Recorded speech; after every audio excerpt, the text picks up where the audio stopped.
Mi mejor amiga, Vanessa, manipuló los registros de la clínica de fertilidad donde mi marido Rodrigo y yo llevábamos meses de tratamiento y consiguió quedarse embarazada de él. Todo por culpa de un anuncio que hizo el abuelo de Rodrigo, don Cayetano de Zúñiga, el empresario más rico de España poco antes de morir.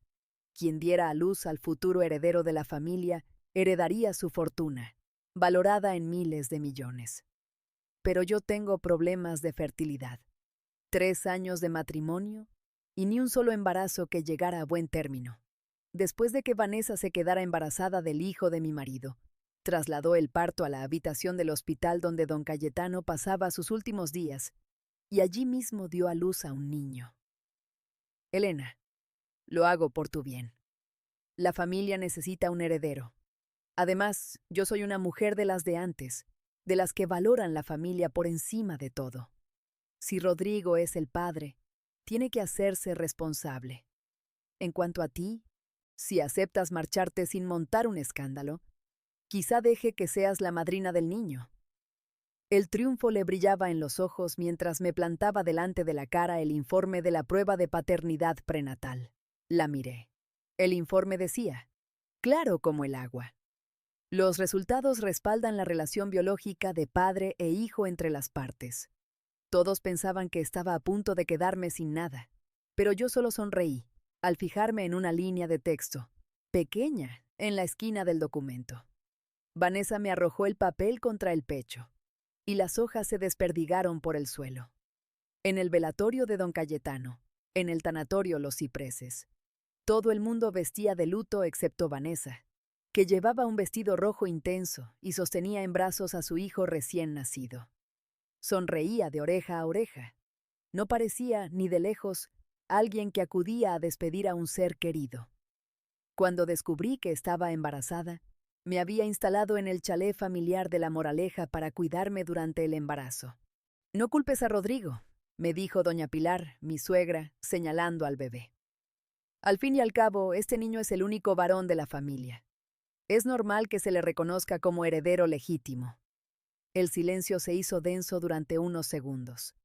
Todos los presentes me miraban, esperando mi reacción, pero yo solo sonreía mirando esa misma línea de texto en la esquina del papel.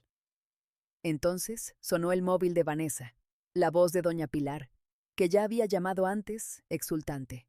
Resonó por el altavoz. «Vanessa, ¿es verdad que la familia tiene heredero? Tengo un nieto». Vanessa me miró con aire triunfal mientras alababa lo precioso que era su hijo, y colgó con la barbilla bien alta. Yo la miré y hablé con calma. Ese niño jamás heredará esa fortuna. Vanessa soltó una risa burlona, convencida de que yo me aferraba a un clavo ardiendo. Elena, no me digas que ser nuera te ha vuelto tonta. La prueba de paternidad confirma que Rodrigo es el padre biológico de Hugo. Según el testamento, solo Hugo es sangre de esta familia. Si te vas ahora sin pedir nada, igual dejo que Hugo te reconozca como madrina. 1 hora después, doña Pilar entró en el tanatorio casi corriendo, sin ni siquiera haberse puesto bien el abrigo. En cuanto vio la cara del bebé, no paró de exclamar lo mucho que se parecía a Rodrigo de pequeño. Temiendo que yo perdiera los nervios, hizo que un par de empleados de la funeraria se colocaran entre nosotras. Es un tesoro. Hay que cuidarlo muy bien, dijo, y después se giró hacia Vanessa. Vanessa, aún no te has recuperado del todo del parto. Siéntate, descansa. Voy a llamar ahora mismo al abogado de la familia para que empiece los trámites de la herencia. Luego, me miró con desprecio. A diferencia de otras, que en 3 años no han sido capaces de dar ni un solo heredero. Si yo fuera tú, haría las maletas antes de que me echen con cajas destempladas. Yo seguía con la vista clavada en el bebé que sostenía la niñera. No hace falta que llames a ningún abogado, porque ella no va a ver ni un euro de esa herencia. Vanessa me repasó de arriba a abajo y habló como quien concede una limosna. Elena, acepta la realidad de una vez.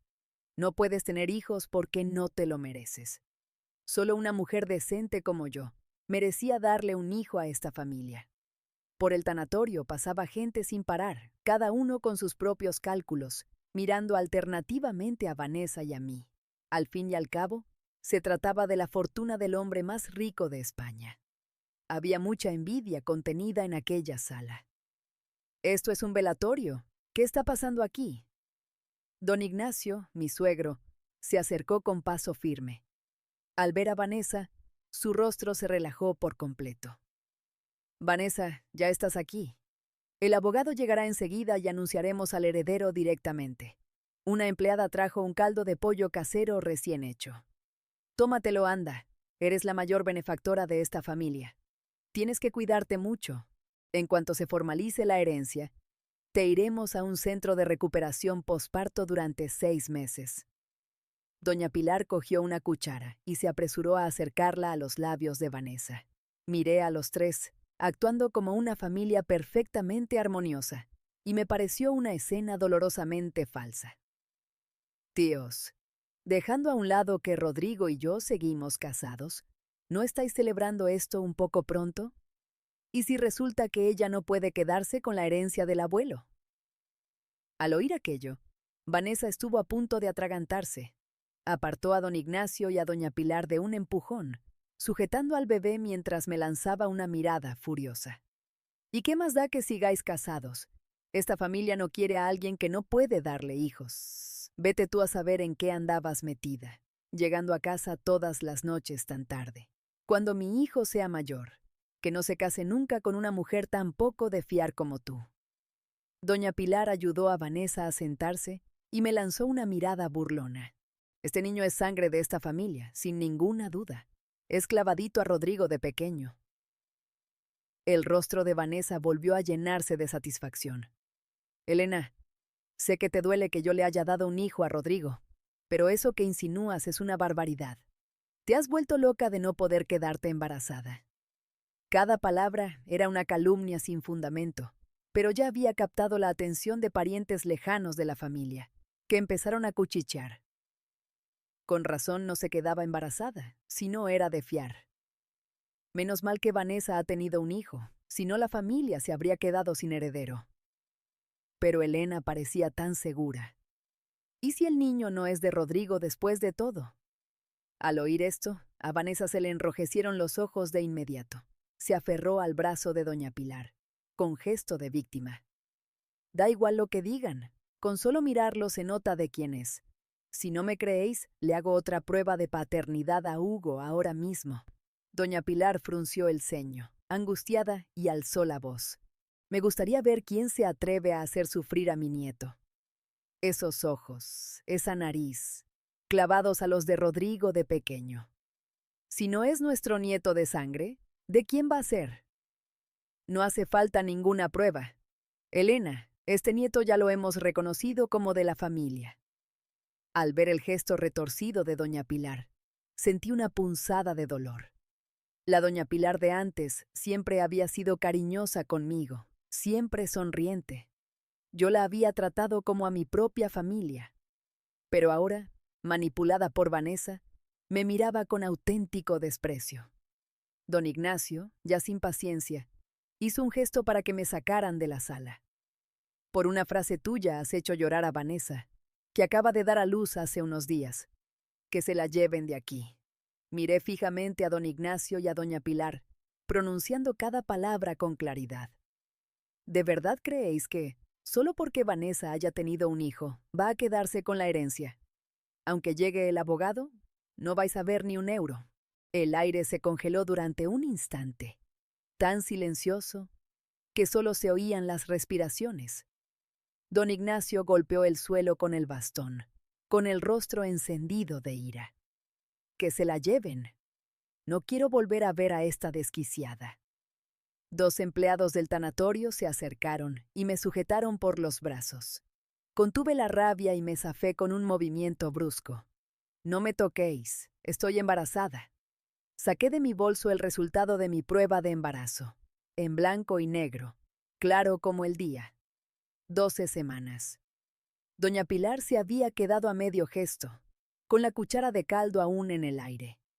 El bastón de don Ignacio se detuvo en pleno golpe contra el mármol. El rostro de Vanessa no palideció exactamente, pero algo en él se reorganizó por completo. El triunfo se transformó en una expresión que se esforzaba mucho por parecer confusión. Eso... Soltó una risita despectiva. Eso es absurdo. Yo fui a la clínica Vitalis del doctor Serra. Allí tienen todos mis historiales en regla. La clínica Vitalis fue objeto de una inspección hace 6 meses, dijo entonces la doctora Rueda, que había llegado junto a los servicios funerarios acompañando al abogado de la familia. Por irregularidades en el acceso a los expedientes, se descubrió que varios historiales habían sido consultados por alguien sin la autorización correspondiente. Por fin levantó la vista. Sus ojos no se posaron en Vanessa, se posaron en mí. Entre ellos, el expediente del tratamiento de fertilidad de Rodrigo. La cuchara cayó al suelo. Doña Pilar no se agachó a recogerla. Las puertas del tanatorio se abrieron. No de golpe, no de forma dramática. Simplemente se abrieron, y el ambiente de la sala cambió del mismo modo en que cambia la presión antes de una tormenta. Un cambio sutil, pero que todo el mundo notó en el cuerpo antes de entenderlo con la cabeza. Rodrigo entró. Llevaba más de 15 horas de vuelo desde Singapur. Se le notaba en la mandíbula tensa, en las arrugas del traje, en ese cansancio particular de un hombre que ha cruzado medio mundo movido por algo que no tenía nada que ver con los negocios. Recorrió la sala con la mirada una sola vez, con la eficiencia de quien lleva toda su vida profesional, aprendiendo a leer una habitación en segundos. Me localizó y caminó hacia mí, no hacia el bebé, no hacia sus padres, no hacia Vanessa, que se había erguido en cuanto le vio entrar, con ese tirón instintivo y ensayado de quien espera ser lo primero que se mire. Caminó directamente hacia mí. Los presentes se apartaron sin que nadie se lo pidiera. Se detuvo frente a mí. Miró mi muñeca, donde los dedos de los empleados de seguridad habían dejado unas marcas rojas al sujetarme con fuerza. Su mandíbula se tensó. Sus ojos se desplazaron hacia mi móvil roto en el suelo, y después hacia los papeles del divorcio esparcidos a mis pies. Me cogió la mano. No fue un gesto delicado exactamente. Fue cuidadoso, del modo en que se es cuidadoso con algo que se teme romper todavía más.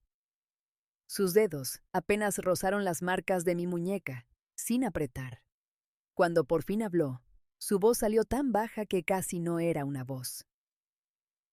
¿Quién te ha puesto la mano encima? No era una pregunta. La sala contuvo la respiración. Rodrigo. Su padre dio un paso adelante, golpeando el mármol con el bastón. Tenemos que hablar del ambiente que hay aquí. Rodrigo no se giró. Rodrigo. Su madre lo intentó con ese tono que había usado toda su infancia para redirigir su atención. El niño está aquí mismo. Mírale. Es clavado a ti cuando... No se giró. Seguía mirándome a mí. Su mano se había desplazado de mi muñeca a mi mandíbula, sosteniéndola del modo en que se sostiene algo que se ha estado intentando alcanzar durante mucho tiempo. ¿Te han hecho daño en algún otro sitio? Estoy bien. Mi voz salió firme. No sé cómo. Llevas 12 semanas de embarazo, y 2 hombres te han sujetado con tanta fuerza que te han dejado marcas. Su voz seguía baja, seguía contenida. Esa contención era lo que daba más miedo. No estás bien. ¿Te han hecho daño en algún otro sitio? La mano, el móvil. Miré mi palma, enrojecida de cuando me arrebataron el teléfono. Solo eso. Miró mi mano, la volteó entre las suyas. Después, sin mirar a nadie más en la sala, le dijo a la doctora Rueda. Que la examinen, todo. El bebé, la tensión. Por fin sus ojos se movieron, no hacia sus padres, no hacia Vanessa, sino hacia la enfermera más cercana que había acompañado a la doctora. Ahora, Rodrigo. A su padre se le quebró la voz. Estamos en pleno velatorio del abuelo. Están a punto de leer su testamento. Hay un ambiente aquí que... Aquí hay mi mujer embarazada. Las palabras salieron planas y definitivas, como una puerta al cerrarse. Eso es lo único que me importa mirar ahora. La doctora Rueda me llevó a una salita privada junto al salón principal. A través de la puerta cerrada, Podía oír la forma de lo que estaba pasando fuera. No las palabras, exactamente, sino esa energía comprimida propia de una conversación bajo una presión enorme. La voz de Rodrigo no se alzaba. Eso era algo que muy pocos entendían de él, y la mayoría lo aprendía demasiado tarde. Nunca subía el tono cuando hablaba más en serio.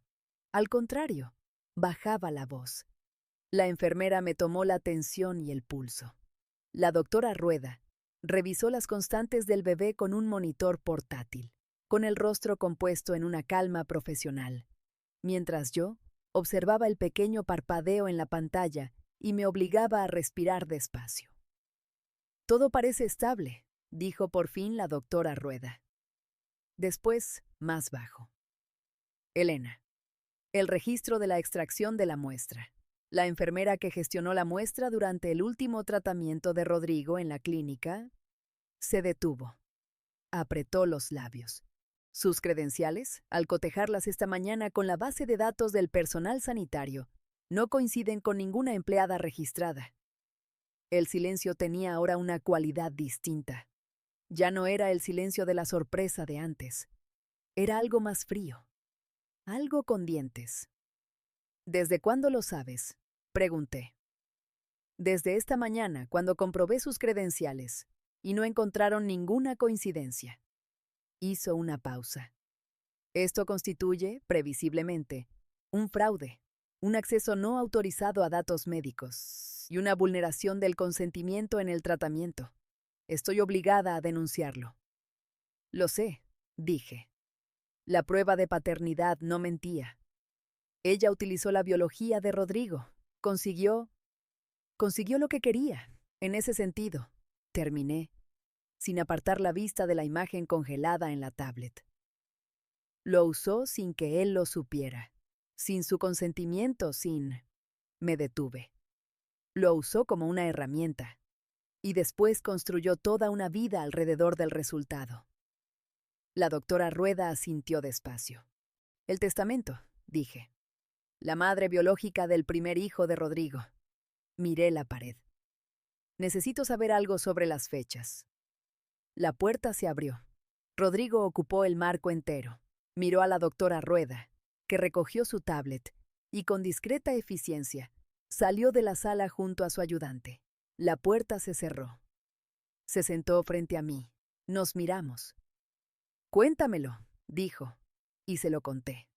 Todo. El historial médico manipulado, las grabaciones de las cámaras de seguridad, el pequeño lunar en la muñeca izquierda de la falsa enfermera, el mismo lunar que había visto toda mi vida. Las fechas que no cuadraban. Le hablé del velatorio, de llegar y encontrarme a Vanessa, sosteniendo un bebé con sus rasgos, con toda su familia ya reunida alrededor de ella como planetas girando en torno a un sol nuevo. Del modo en que me había mirado su padre, su madre. Le hablé de lo que Vanessa había dicho, de los papeles del divorcio en el suelo, de las marcas en mi muñeca, de los empleados de seguridad sujetándome con fuerza mientras su padre ordenaba que me sacaran de allí. Observé su rostro mientras hablaba. No se movió. Su expresión no cambió a algo que yo pudiera leer con facilidad, pero algo pasó por sus ojos, una sucesión ordenada. Incredulidad, comprensión, cálculo. Y debajo de todo eso, bajo la compostura cuidada de ejecutivo, algo que ardía de forma constante sin necesidad de demostrarse. Cuando terminé, se quedó callado un buen rato. Después, vulneró un procedimiento médico. Obtuvo material biológico mío sin consentimiento. Construyó un embarazo sobre eso. Sí. Usó a un hijo como... Se detuvo. Volvió a empezar. Como prueba. Como reclamación. Como palanca en un proceso legal que ella misma fabricó. Sí. Miró la mesa. Tenía las manos apoyadas, quietas. Y mis padres, dijo, sabían lo que decía el testamento. Vieron al niño. No hicieron ni una sola pregunta. Estaban encantados con el niño. Dejaron que te pusieran las manos encima. Mi padre lo permitió. Algo se movió en su mandíbula. Mi padre dejó que sus propios empleados de seguridad sujetaran a mi mujer embarazada. Lo dijo con el mismo tono que usaría para exponer un dato financiero, plano, preciso, despojado de todo lo que no fuera la pura verdad del hecho. En el velatorio de su propio abuelo. Sí. Se levantó. Espera aquí. Lo oí a través de la pared.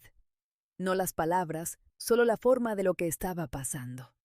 Ese silencio particular de una sala que ha estado esperando oír algo, lo oye por fin y no sabe qué hacer con ello. La voz de Rodrigo, tan baja que no lograba distinguir las palabras. La de su padre, más alta, quebrándose en los bordes. La de su madre, subiendo de tono y cortándose de golpe. Después, Vanessa. Ella no bajaba la voz. Se la oía con claridad a través de la pared. No las palabras, pero sí el tono. Subiendo por registros propios de alguien que ha pasado años aprendiendo exactamente qué frecuencia emocional produce el resultado deseado en quienes la rodean. Y que ahora descubre que esa frecuencia no produce absolutamente nada en la única persona que de verdad importa. Luego, otra vez la voz de Rodrigo. Esta vez la oí con total claridad. Me has utilizado sin mi consentimiento. Silencio. Me has robado algo que era mío para construir una mentira. Y después, has puesto a un niño en el centro de esa mentira. La voz de su madre, temblorosa. Rodrigo, por favor, entiende que... No. Su voz seguía baja, pero cortaba como el filo de un cuchillo. Vosotros no vais a explicarme nada. Vais a escuchar. Volvió a entrar en la salita unos minutos después. Se sentó de nuevo frente a mí, respiró hondo, y por primera vez desde que le conocía, vi que las manos le temblaban ligeramente antes de que las cerrara en un puño para controlarlo. Hay una reunión con el abogado en 20 minutos, dijo. Voy a pedir que estés presente.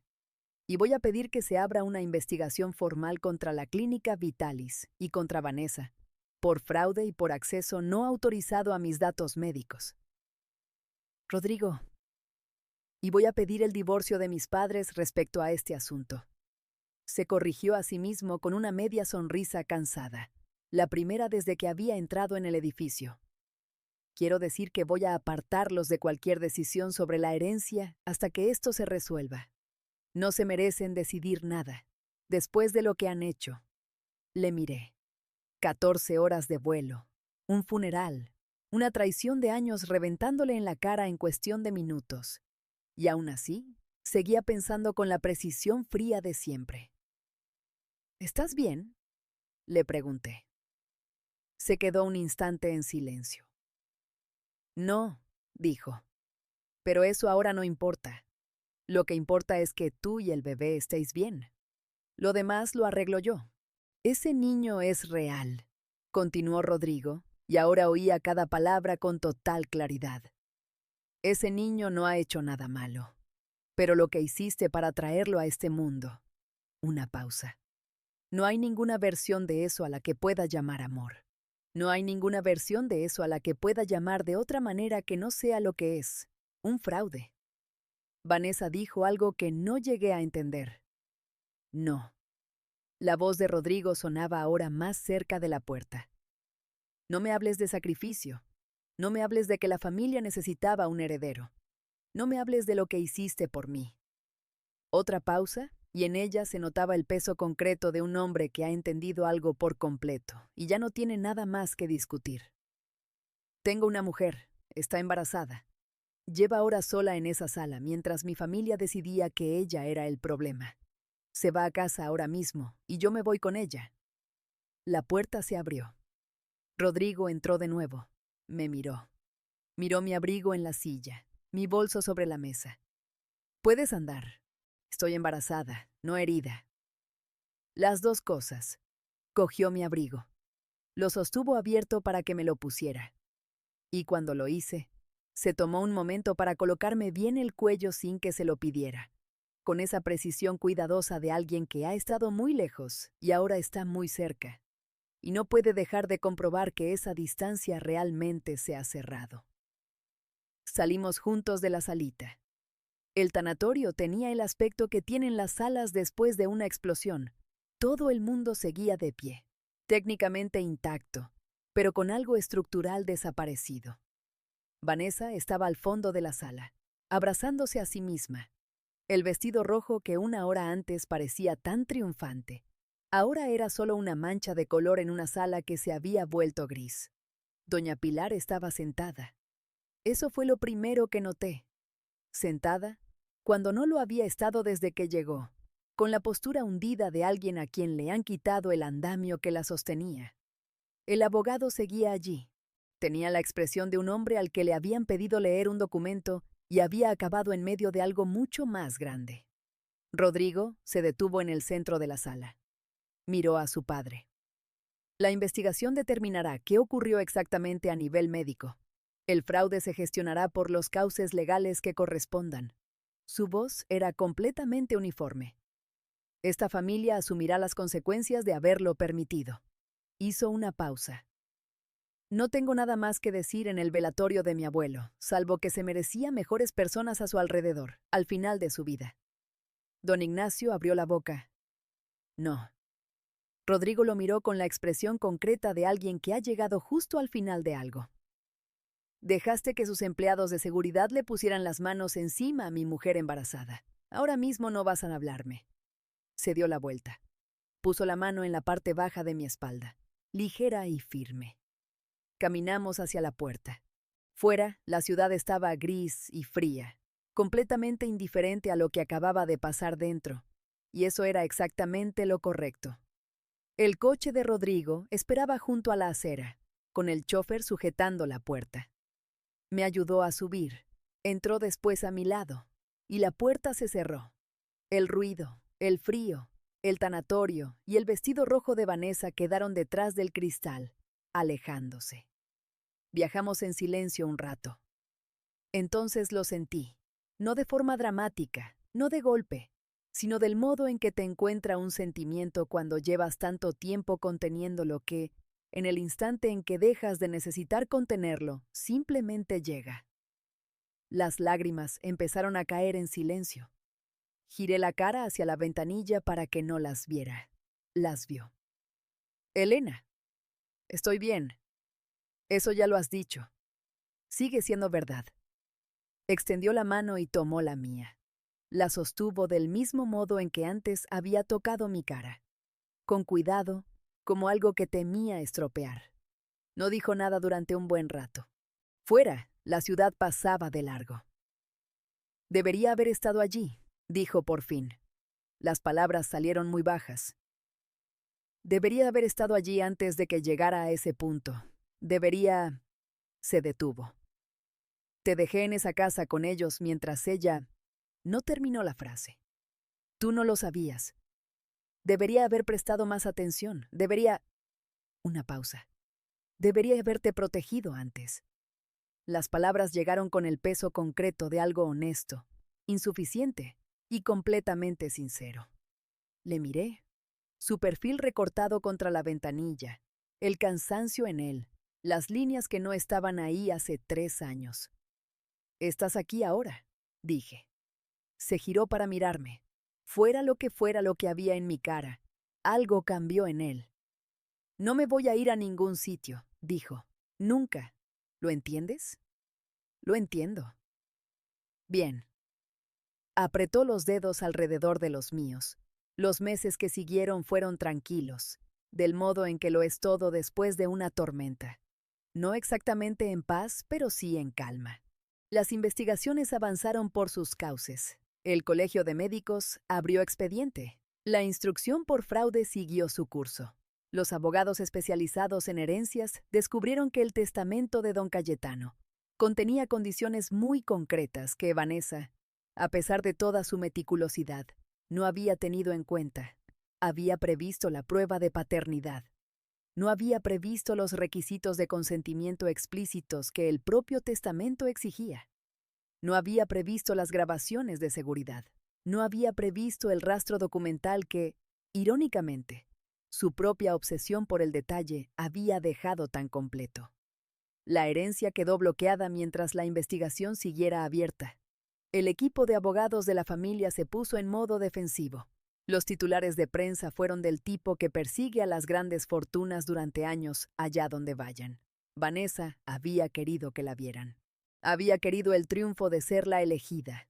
Que el mundo la mirara y viera a la mujer que, contra todo pronóstico, le había dado un heredero a la familia más rica del país.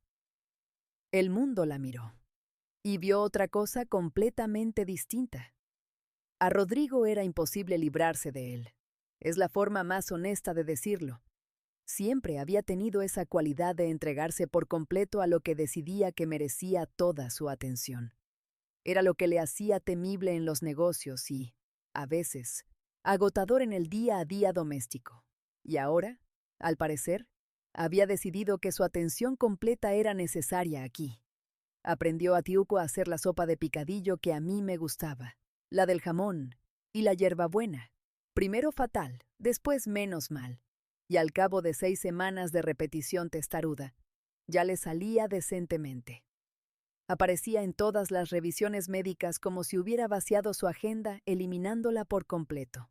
Dormía de lado, pero ya no con ese sueño profundo y ajeno al mundo de antes, sino con un sueño más ligero y alerta, de quien está pendiente de algo incluso en las horas en que no hay nada que escuchar. Dejó de atender llamadas después de las 7 de la tarde. No fue una conversación que tuviéramos, simplemente dejó de hacerlo. Y cuando se lo comenté, me miró con la expresión de un hombre a quien la pregunta le resultaba levemente desconcertante. «¿Estás aquí?», dijo. «¿Por qué iba a estar al teléfono?». La noche en que nació la niña había tormenta fuera, de esas que hacen vibrar todas las ventanas del edificio y llenan la oscuridad de ruido. Rodrigo se sentó junto a la cama del hospital y me sostuvo la mano durante todo el parto sin quejarse, sin mirar el móvil, sin hacer absolutamente nada más que estar presente, entero y del todo.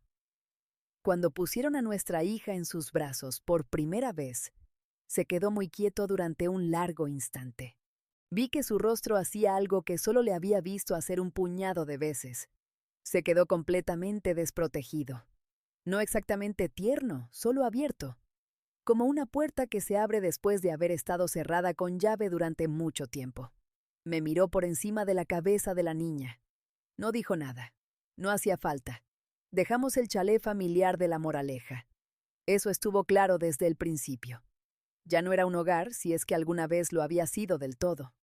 Encontramos una casa más pequeña, a las afueras, con jardín, vecinos corrientes y unas paredes que ya no guardaban ese frío particular de las expectativas heredadas. Rodrigo trasladó allí su despacho. Su asistente se adaptó. Los consejos de administración siguieron celebrándose. El mundo no dejó de exigirle cosas solo porque hubiera reorganizado sus prioridades, pero estaba en casa todas las tardes. Y si yo me despertaba a las 3 de la madrugada, siempre había una luz cálida encendida en la cocina. Vi a Vanessa una vez. No fue algo planeado. Estaba en una tienda de ropa infantil, en un barrio que ella, presumiblemente, había elegido precisamente porque quedaba lejos de todo lo relacionado con la familia de la que había intentado formar parte. Estaba con una mujer que no reconocí, sosteniendo una chaquetita a contraluz. Y por un momento, antes de que me viera, simplemente parecía cansada. Entonces me vio. Vio a la niña en mi cadera. Vio mi cara, que ya no cargaba con el peso de aquel día en el tanatorio. Yo tampoco lo había planeado así. Simplemente, con el tiempo, ese peso se había ido redistribuyendo en otra parte.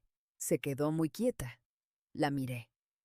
Después miré a mi hija, que se había hecho con un mechón de mi pelo y estaba absolutamente fascinada con un expositor de gorritos cercano, y me giré hacia los gorritos. No volví a mirar atrás. No había nada que mirar. Esa noche, después de dormir a la niña, estaba en la cocina preparando una infusión. Rodrigo entró desde su despacho. Primero una sombra en la puerta, después una persona, después su mano en mi hombro, girándome un poco para verme la cara. «Estás callada», pensando en nada en concreto. Me volví hacia el hervidor. «En cosas buenas». Se quedó un momento en silencio.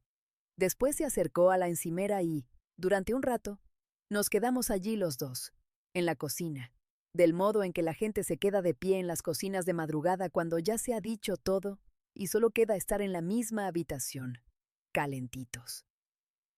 Más tarde, pasada la medianoche, le oí. Yo estaba casi dormida, la lluvia seguía fuera, y nuestra hija respiraba en su cuarto con esa cadencia firme y total de los niños pequeños que todavía no han aprendido a preocuparse por nada. Rodrigo estaba en la puerta de su habitación y le oí, muy bajito, apenas más alto que la lluvia. Que nadie vuelva a tocar a mi familia. Lo dijo como se dice algo que no necesita público, como quien comprueba una cerradura, como quien marca un límite que no necesita ceremonia, porque simplemente ya es así. Me quedé tumbada en la oscuridad, escuchando la lluvia, pensando en el tanatorio, en el vestido rojo, en los papeles del divorcio en el suelo, y en el momento en que se abrieron las puertas y él entró y vino directo hacia mí. La herencia nunca fue lo que importó. Al final, me eligió a mí. Siempre me había elegido solo a mí. Eso era lo único que había sido verdad desde el principio. Cuéntame en los comentarios. ¿Crees que se merecían lo que les pasó o crees que el castigo debería haber sido aún más duro? Y si te ha gustado la historia, no olvides darle a like y suscribirte para más historias de drama emocional y venganza.